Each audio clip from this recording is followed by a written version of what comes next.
नमस्कार, आप 90 डिग्री देख रहे हैं और मैं भारती हूं। इस वक्त मैं बादली विधानसभा क्षेत्र के गांव पाटौदा के अंदर हूं।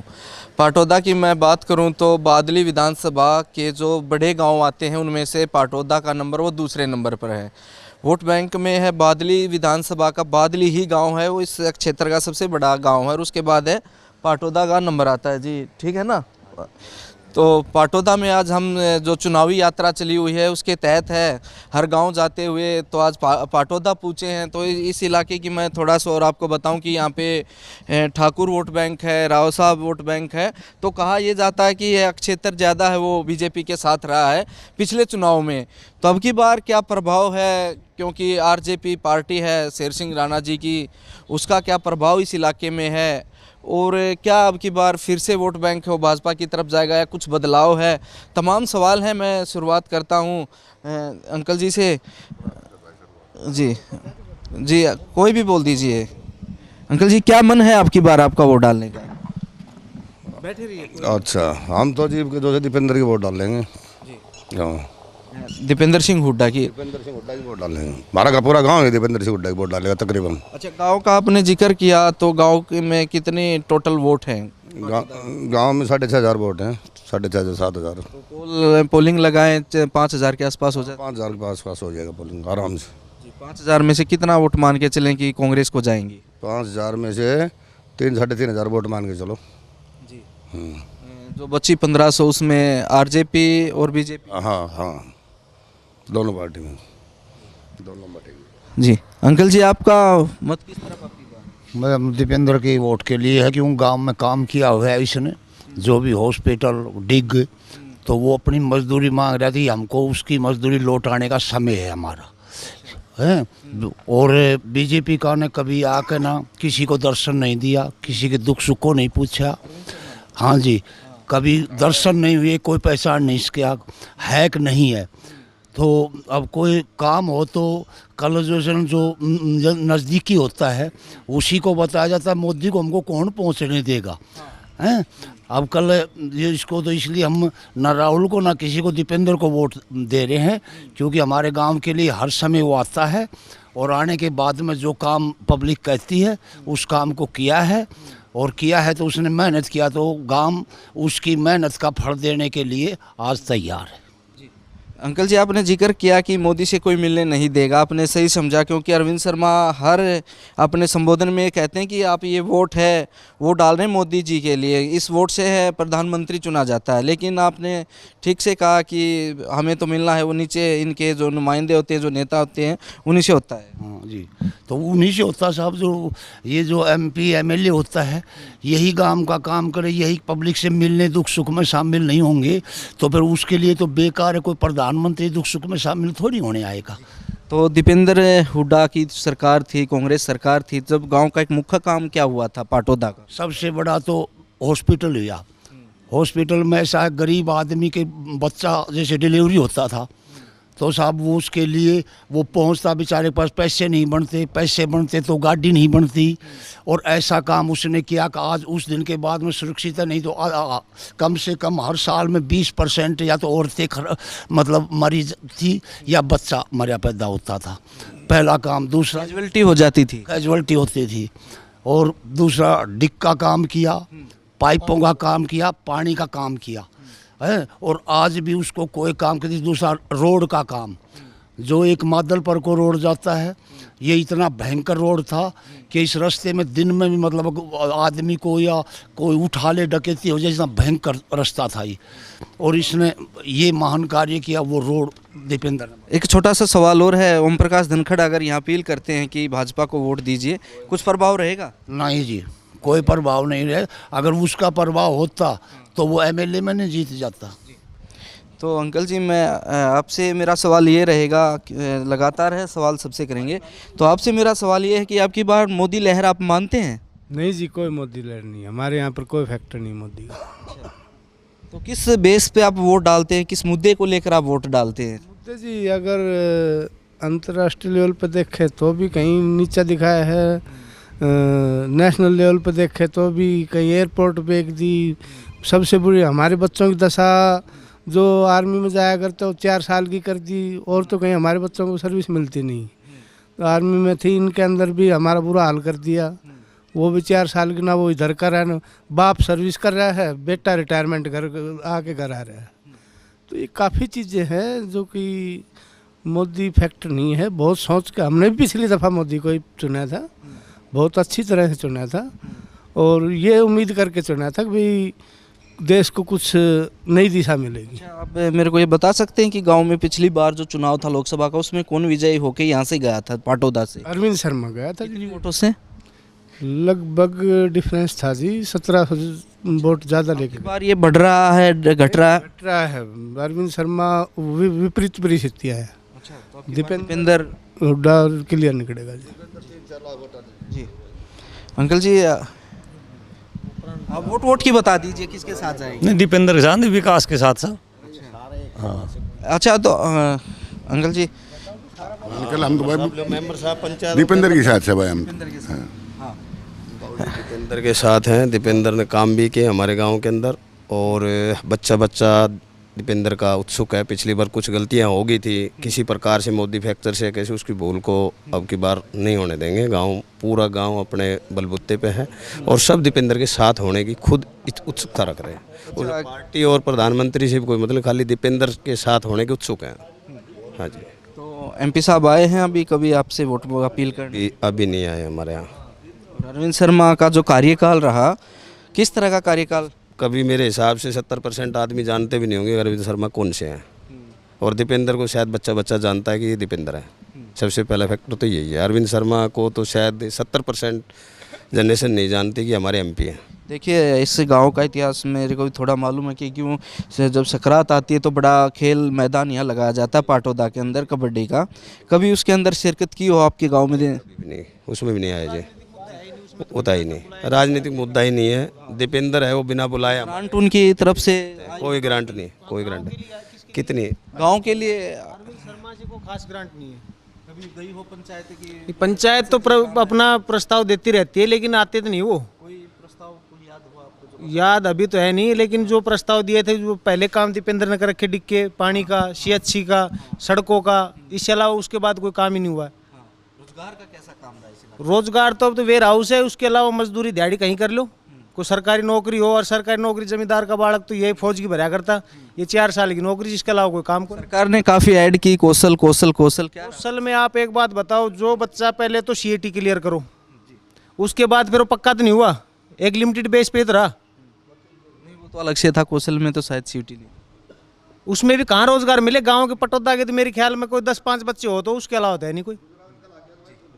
इसके अलावा कोई है नहीं, कुछ भी नहीं। तो मत और बता दीजिए। मत तो बीजेपी उसका, कांग्रेस का, वो भी खाली दीपेंद्र का। जी, दीपेंद्र के लिए। हाँ जी, दीपेंद्र हुड्डा के साथ है। आप सबको देख के बोल रहे हैं या? नहीं, हम तो हैं जी। पिछली साल भी थे, अब की बार भी है। सरदार जी, देखिए, आपसे मेरा सवाल सबसे अटके रहेगा। सरपंचों को पीटा गया, पहलवानों को पीटा गया, किसानों के साथ अत्याचार हुए, कितना दुख दर्द हुआ होगा उस टाइम? देखो, उस टाइम तो ज़्यादा ही दुख दर्द था। जब भी तो ये आज पब्लिक दीपेंद्र की तरफ चल रही है अपने। जब ये दर्द नहीं होता तो शायद बीजेपी आगे भी रहती है, पर अब नहीं रहेगी। अब तो पीछे गई वो ज़्यादा। खामियाजा है अब इस चुनाव सरकार को। गांव तो भुगता के भेजेगा जी, पाटौदा तो बाकी। और आपकी जो नंबरदारी है उसका तो कर ही रखे, इन्होंने ब्लॉक कर दिया। वो ख़त्म करने के लिए बैठी हुई है सरकार। तो बताओ उसको कैसे वोट दे देंगे बीजेपी को हम? कर दिया जी लमड़दारा का, तो यही बताएंगे बंदोबस्त कर रखे, लमड़दार तो खत्म कर रहे हैं। पड़ी वो पेंडिंग है, आगे कार्रवाई नहीं करी उसकी, तो उनको बताओ कैसे दे देंगे यार? नंबरदार संघ भी होता होगा पूरे हरियाणा में, यूनियन होंगी, उनका भी कोई अंदेशा आया होगा आपके पास? मेरे पास इस चीज़ का कोई वो नहीं। तो वो आप जाएंगे दीपेंद्र के साथ? हाँ, हम भी दीपेंद्र हुड्डा के साथ। अंकल जी, आपका क्या मन है अब की बार? भैया दीपेंद्र हुड्डा ही है, अपना हिसाब साहब में। ये सैनी साहब है हमारे यहाँ से। अच्छा, सैनी है आप? नहीं है जी। नायब सैनी को मुख्यमंत्री बनाया भाजपा, ये भी बोल रही है कि हमने OBC वर्ग को दिया है। OBC वर्ग को दिया है। मेरा साडू वहाँ का रिश्तेदारी में है, वहीं पर ही है। लेकिन वोट दीपेंद्र को? दीपेंद्र को ही है हमारी।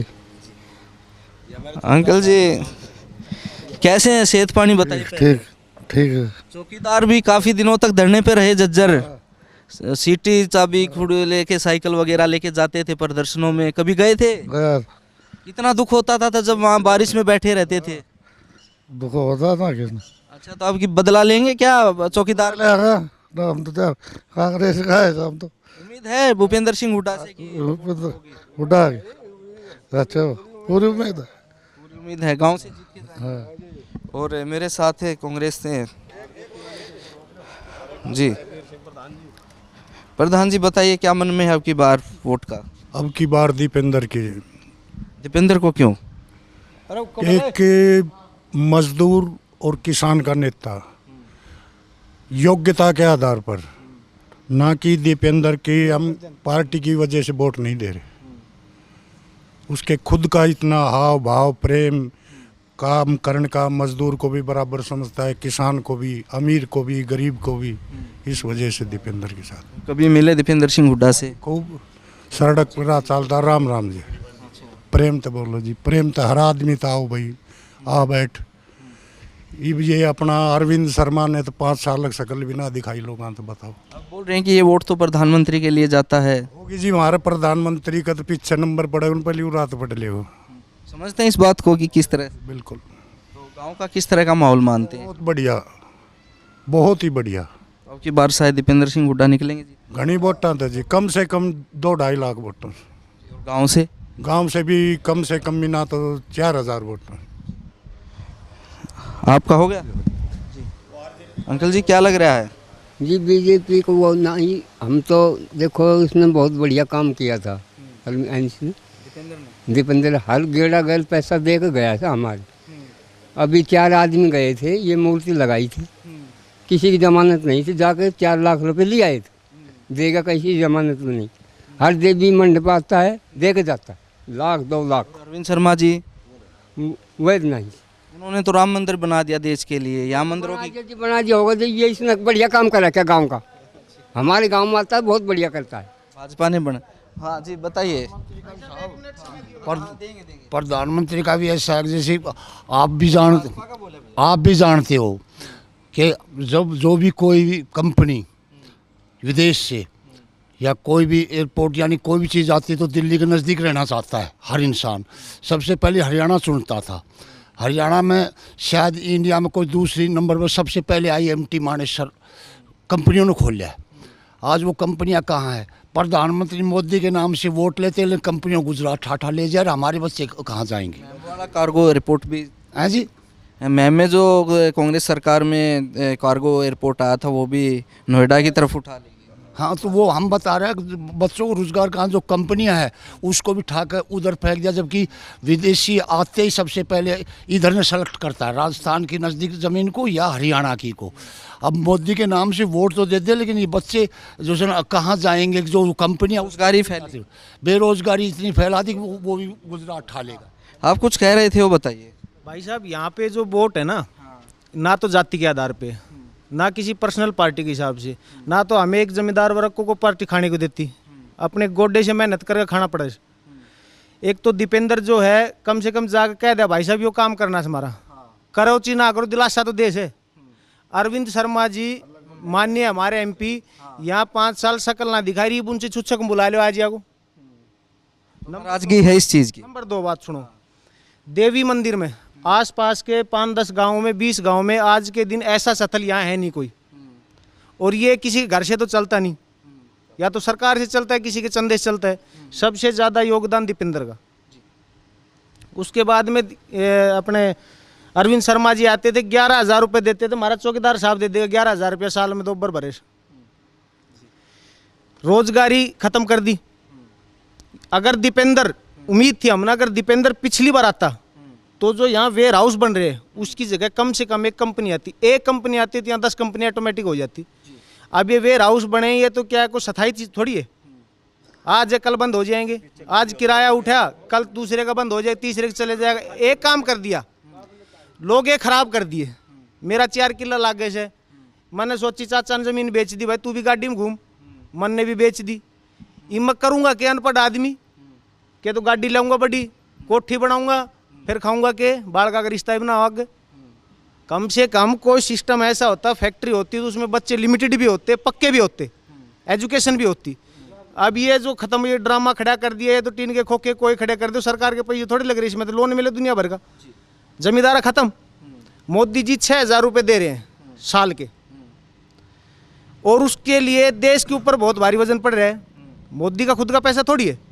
आप कह रहे थे 2 मिनट पहले राम मंदिर, चलो उन्होंने अच्छा काम किया हिंदुओं के लिए, लेकिन धर्म के आधार पे मैं ये पूछ रहा था इसका कुछ असर पड़ेगा कि भाजपा ने राम, हाँ वही मैं बता रहा हूँ। हिंदू मुस्लिम करोगे आप, तो एक मुस्लिम वो भी था सुभाष चंद्र बोस फौज में, जो टैंक के नीचे घुस गया था बम लेके, वो भी तो मुस्लिम था ना।